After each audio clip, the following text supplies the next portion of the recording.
सो hi everyone. So previous lecture में हम लोगों ने देखा था कि what are different type of operators जो हम लोग आर में यूज़ करते हैं। तो हम लोगों ने अर्थमेटिक ऑपरेटर्स देखे थे, कंडीशनल ऑपरेटर देखे थे, और हम कह सकते हैं रिलेशनल ऑपरेटर देखे थे, लॉजिकल ऑपरेटर देखे थे। ठीक है, तो ये 3-4 टाइप के ऑपरेटर्स हम लोगों ने देखे थे। आज हम लोग एक और इम्पॉर्टेंट कॉन्सेप्ट सीखेंगे जिसको कि हम लोग कंडीशनल स्टेटमेंट बोल देते हैं। ठीक, तो इससे पहले कि हम लोग स्टार्ट करें, it's very important to understand कि कंडीशनल स्टेटमेंट की ज़रूरत क्यों पड़ी। और हम इन अदर वे हम कह सकते हैं कि सर हमें कैसे पता चलेगा कि कहाँ कंडीशनल स्टेटमेंट लगाना है या कहाँ कंडीशनल स्टेटमेंट नहीं लगाना। तो जितने भी वीडियोज़ हैं, मैंने भी बहुत सारे यूट्यूब पे वीडियो देखे, तो हर कोई डायरेक्ट कंडीशनल स्टेटमेंट लगाना बता देता है। बट नोबडी इज़ एक्सप्लेनिंग कि सर हमको ये कैसे पता चलेगा कि कहाँ कंडीशनल स्टेटमेंट लगेगा, कहाँ कंडीशनल स्टेटमेंट नहीं लगेगा। तो चलिए पहले ये इंपॉर्टेंट बात हम लोग सीखते हैं। तो नॉर्मली क्या, if you will see any real life example, तो नॉर्मली हम लोग क्या कर देते हैं, for example if you will take an example of any student, तो सुबह उठा, फ्रेशन अप हुआ, यूनिवर्सिटी पहुंचा, he has attended all the classes, and then after attending the classes वो अपने घर पे वापस चला गया। ठीक, अ, तो एवरी डे सेम रूटीन वो फॉलो कर रहा है। बट एक दिन ऐसा हुआ, जैसे ही वो घर से निकला तो उसने देखा कि इट्स रेनिंग, कि बाहर बरसात हो रही है। जैसी बरसात हो रही है तो अब ये क्या लगी, हमारी कंडीशन लग गई। ठीक, तो कंडीशन क्या हो गई, इज इट रेनिंग, क्या ये बरसात हो रही है। और जब भी कोई कंडीशन लगेगी तो आप ध्यान से देखें, उसका आउटपुट दो ही आउटपुट आएंगे, या तो ट्रू आएगा या फिर फॉल्स आएगा। फॉर एग्जाम्पल अगर हम अपने केस में देखें तो हम क्या कह रहे हैं, क्या बाहर बरसात हो रही है, और इज इट रेनिंग, तो इसका आंसर क्या आएगा, या तो ट्रू आएगा या फिर फॉल्स आएगा। तो अगर देखें तो नॉर्मली हम लोग डेली अपने रूटीन में सुबह से शाम प्रॉपर टॉप टू बॉटम चीज़ें रन हो रही थी, लेकिन एकदम से जैसी बरसात हुई, कंडीशन लग गई। जब कंडीशन लग गई तो हमारे पास अब दो रास्ते हो गए, कि अगर बरसात हो रही है तो I will move with four wheeler, और अगर बरसात नहीं हो रही है तो I will move with two wheeler. तो प्रोग्रामिंग में भी ऐसी क्या हो जाता है, नॉर्मली सारे प्रोग्राम टॉप टू बॉटम चलते हैं। पहले आपने इनपुट लिया, फिर आपने प्रोसेसिंग करी, और फिर आपने आउटपुट लिख दिया। लेकिन कई बार क्या होता है, हमारे प्रोग्राम में जैसी कोई कंडीशन आ जाएगी, अब हमारा प्रोग्राम दो डायरेक्शन में डिवाइड हो जाएगा। अगर कंडीशन ट्रू होगी तो कुछ और कोड एग्जीक्यूट होगा, और अगर कंडीशन फॉल्स हो गई तो कुछ और पार्ट कोड का एग्जीक्यूट होगा। करेक्ट। तो कहने का क्रक्स ये है कि जब भी हमारे प्रोग्राम में दो या दो से अधिक रास्ते हैं, और एट ए टाइम हमको कोई एक रास्ता सेलेक्ट करना है, तो हम लोग कंडीशनल स्टेटमेंट, और बहुत सारे लोग इसको डिसीजन मेकिंग स्टेटमेंट भी कह देते हैं, क्योंकि हम डिसीजन ले रहे हैं कि सर अगर बरसात हो रही है तो हम इधर जाएंगे, बरसात नहीं हो रही तो हम उधर जाएंगे। ठीक, एक और एग्जाम्पल अगर हम देखें तो मैनी टाइम्स हम लोग कॉलेज या यूनिवर्सिटी से निकलते हैं तो देखा कि किसी चौराहे पे कंजेशन है। अगेन कंडीशन ले गई, if there is a congestion तो हम लोग कोई दूसरा रास्ते से निकल जाते हैं, if there is a no congestion तो हम लोग जो नॉर्मल रूटीन है उसको फॉलो कर देते हैं। तो अगेन यहाँ पे भी क्या, हमारे पास दो रास्ते हैं और हमको कोई एक सेलेक्ट करना है। तो again it's an example of कि हमको यहाँ पे कंडीशनल स्टेटमेंट लगाना पड़ेगा। और कंडीशनल स्टेटमेंट हमारे क्या है, इफ़ है, इफ़ एल्स है, और more than one if else statement भी हो सकते हैं। सो आई होप थोड़ा सा कॉन्सेप्ट हमारा बना होगा।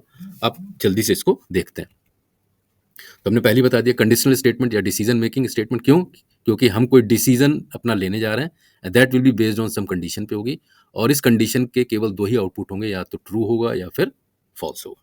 ठीक, अब आ जाता है कि सर सिंटेक्स आर में इसको सिंटेक्स क्या होगा, रूल कौन सा हम अप्लाई करेंगे। तो सिंपल रूल क्या है, आपने इफ लगाया, ब्रैकेट के अंदर वो आपने कंडीशन लगा दी। आपने देखा हमने कंडीशन में बूलियन लिख रखा है, तो बूलियन अगर आपको ध्यान हो तो बूलियन के केवल दो ही आउटपुट होते हैं, या तो ये कंडीशन ट्रू होगी या फिर फॉल्स होगी। तो इफ के बाद आपने एक्सप्रेशन या कंडीशन लगा दी। अगर ये कंडीशन ट्रू है तो आप इस ब्लॉक के अंदर जाएंगे, देखिए ब्लॉक यहाँ से स्टार्ट हो रहा है और यहाँ पे खत्म हो रहा है, तो ब्लॉक के अंदर जो भी स्टेटमेंट वो एग्जीक्यूट हो जाएंगे। और अगर ये कंडीशन फॉल्स हो गई तो फिर हम इस ब्लॉक के अंदर इनपुट एंटर नहीं करेंगे। ठीक, real life example, do you have train ticket. अगर हमारे पास ट्रेन टिकट है, कंडीशन ट्रू हुई, ट्रेन के अंदर हम एंटर कर गए, इस ब्लॉक के अंदर एंटर करें। और कंडीशन फॉल्स हो गई तो हम ट्रेन के अंदर एंटर या इस ब्लॉक के अंदर एंटर नहीं कर पाएंगे। अगेन नंबर इवन है या ऑड है, हमने चेक किया, अगर कोई भी नंबर दो से कंप्लीटली डिविजिबल हो गया या उसका रिमाइंडर जीरो आ गया, तब हम इस ब्लॉक के अंदर जाएंगे और प्रिंट कर देंगे कि नंबर इज इवन। और अगर ये कंडीशन फॉल्स हो गई तो फिर हमारी नंबर क्या हो जाएगा, वो आपका नंबर ऑड हो जाएगा। ठीक, तो syntax is very simple, if लिखना है, कंडीशन लगानी है और ब्रैकेट आपको लगा देना। अब ध्यान से रखना है कि जब भी हम लोग कंडीशनल ऑपरेटर यूज़ करेंगे, कंडीशनल स्टेटमेंट यूज़ करेंगे, तो नो डाउट कंडीशनल ऑपरेटर आप यूज़ करेंगे कि सर मेरी सैलरी या मेरी एज आपकी एज के बराबर है, मेरी एज एज के बराबर नहीं है। तो इन शॉर्ट की कंडीशनल जो इफ़ स्टेटमेंट है, यहाँ पे जो भी कंडीशन चेक करेंगे आप देखेंगे मैक्सिमम सारी कंडीशंस में ही इस टाइप के कंडीशनल ऑपरेटर्स हम लोग यूज़ करेंगे। और हमने पहले ही कह रखा है कि कंडीशनल ऑपरेटर के आउटपुट केवल दो ही आ सकते हैं, या तो ट्रू होगा या फिर फॉल्स होगा। दूसरा केस हो सकता है, सर हम चाहते हैं कि अगर इफ़ कंडीशन ट्रू है तो हम इस ब्लॉक में एंटर कर जाएं, एल्स, और अगर ये कंडीशन फॉल्स हो गई तो हम कहाँ चले जाएँगे? एल्स में चले जाएँगे, या हम कह सकते हैं कि एल्स वाले ब्लॉक के अंदर आप एंटर कर जाएँगे। तो फॉर एग्ज़ाम्पल रिज़र्व्ड हमारे पास है, हम लोग ट्रेन में बैठने गए, तो हमने कहा कि इफ़ अगर आपके पास एसी फर्स्ट क्लास का टिकट है, तो आप इस ब्लॉक के अंदर घुस गए। उन्होंने नहीं से एसी फर्स्ट क्लास का टिकट नहीं है, तो उन्होंने भाई किसी और क्लास में चले जाओ, जिस क्लास का आपके पास टिकट है, इवन और ऑड में। इफ़ अगर नंबर 2 से डिविजिबल है, तो हमने ब्लॉक में प्रिंट कर दिया number is print A number is even, और अगर 2 से डिविजिबल नहीं है, तो हम एल्स में चले जाएँगे, क्या प्रिंट कर देंगे? दैट नंबर इज़ ऑड और नंबर इज़ नॉट इवन। तीसरा केस जो हो सकता है कि मल्टीपल इफ एल्स स्टेटमेंट हो गया, हमारे पास बहुत सारी कंडीशंस हैं, ठीक? तो जब भी बहुत सारी कंडीशन, फॉर एग्जांपल अब टिकट की बात करें तो टिकट एसी फर्स्ट का हो सकता है, सेकंड का हो सकता है, थर्ड का हो सकता है, स्लीपर का हो सकता है। तो हमने चेक किया, इफ अगर आपके एसी फर्स्ट का टिकट है, तो आप इस ब्लॉक में घुस गए कि भाई एसी फर्स्ट, ठीक? अगर नहीं है तो फिर वो चेक करेगा, सर क्या आपके पास एसी सेकंड का टिकट है? ठीक? फिर उसने चेक किया, हमने हाँ है, तो इस ब्लॉक में घुस गए। लेकिन अगर एसी सेकंड का नहीं है, तो फिर आप एल्स में चले गए, फिर वो चेक करेगा कि आपके पास एसी थर्ड का टिकट है? फिर वो चेक करें, अगर है तो इस ब्लॉक में घुस गए। फाइनली अगर एसी थर्ड का भी नहीं, तो फाइनल आपके पास टिकट क्या इसका होगा? स्लीपर का होगा। तो यहाँ पे चेक करने की जरूरत नहीं है।